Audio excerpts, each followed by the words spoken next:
Noble subjects of the domain, greetings. 'Tis I, Sire, your host, bidding you all welcome to a brand new, if very late broadcast, so I will have to keep my voice down a bit. It's been a while since we last met, for which I apologize, but as you might all agree, life has a tendency to get in one's way. For my part, I was quite busy working on Earthen Lore and dealing with a rather unpleasant workplace misadventure. Let's just leave it at that. All while trying my darnest not to give in to the dreaded LARP blues. And failing miserably. Speaking of LARPing, do you remember Butch Gentleblade, the mercenary from the first and currently only LARP character showcase here on this channel? Well, I believe a new showcase is long overdue. So I've been working on a concept for a new character, one made with a specific LARP game in mind. The Pact, bilingual LARP game that I've mentioned last year in one of my French-speaking videos. Back then, the game was still early in development, but as we speak, they are hosting their first official game of this 2024 season. And thus, a toast to a steady and successful journey. Now, this character is a very exciting project for yours truly, and for many reasons. But first, allow me to give you some information about this future addition to my roster of playable characters, or PCs, for LARPing. His name is Yangir Batayon, and he originates from Tev, one of the four kingdoms that composed the Daishikai Teikoku. As the name of this now fallen empire implies, Yangir is a character that is heavily influenced by ancient Eastern cultures of Asia. But here's the catch. Daishikai Teikoku sounds most definitely Japanese, but Yangir Batayon does not. One thing that I appreciate with the Daishikai Teikoku was that it was composed of four kingdoms, each inspired by a different culture. Tushin, the heart of the empire, represents, obviously, Japan. Zonshin represents China. Baho represents Tibet. And Tov, Yangir's homeland, represents Mongolia. Credit to the Pact team for giving LARPers a golden opportunity to discover and explore more fascinating cultures from the Eastern Hemisphere. Because the Daishikai Teikoku's dominating culture is the one of medieval or feudal Japan, I could easily take the safe route, for I have a full set of samurai garments from Epic Armory sitting in my inventory. But it would not be much of a challenge now, would it?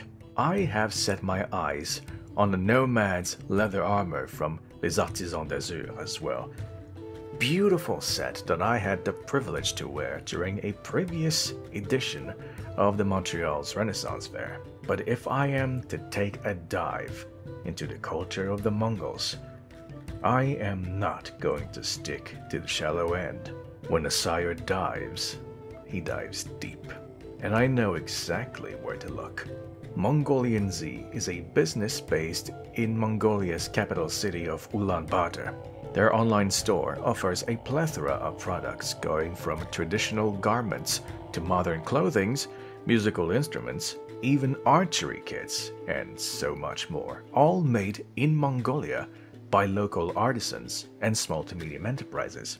Mongolianz is, as it were, a bridge between those artisans and SMEs and the rest of the world.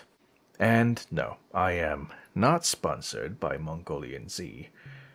At least, not yet, hopefully. Needless to say, this is going to be quite an expensive project, but it is very likely that I will not be LARPing yet again this year for a 5th year in a row. So I suppose there is a silver lining there. I don't have to worry about spending hefty amounts of coins over a short span of time, which is ideal for this project because international shipping fees are no joke. But 'tis a risk that I am willing to take if it means that I can support artisans this way. For I am a fervent believer that LARPing would be nowhere near where it is today without the contribution of our artisans, both locally and abroad. If I could do it once, I can, and I will do it again. Not convinced, I see. How about this? Behold, this is a Mongolian, a horse-head fiddle, emblematic of Mongolia.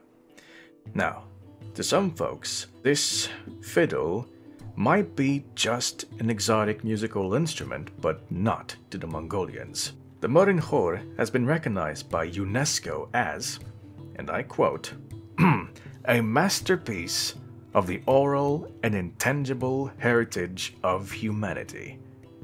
Huzzah.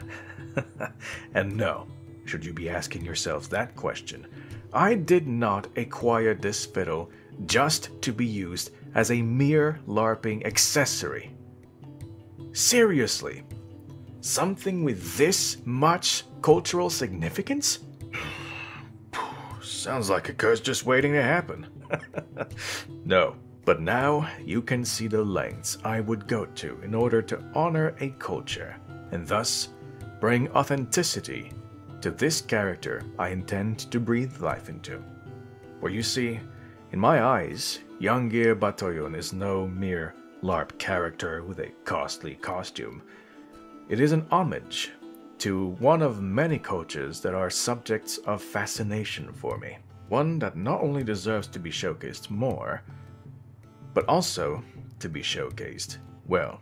If you wish to follow me on one of such journeys, it will be a pleasure to have you, noble subjects. Now, before I take my leave, because this is getting rather lengthy, allow me to give one last shout out to Mongolianz, to the Pact LARP, and, of course, to all of you noble subjects of the domain for your patience and your support. Thank you for watching. I, Sire Vince, am looking forward to seeing you again in the next broadcast. Until next time, noble subjects, and as always, may the LARP be with you. Always.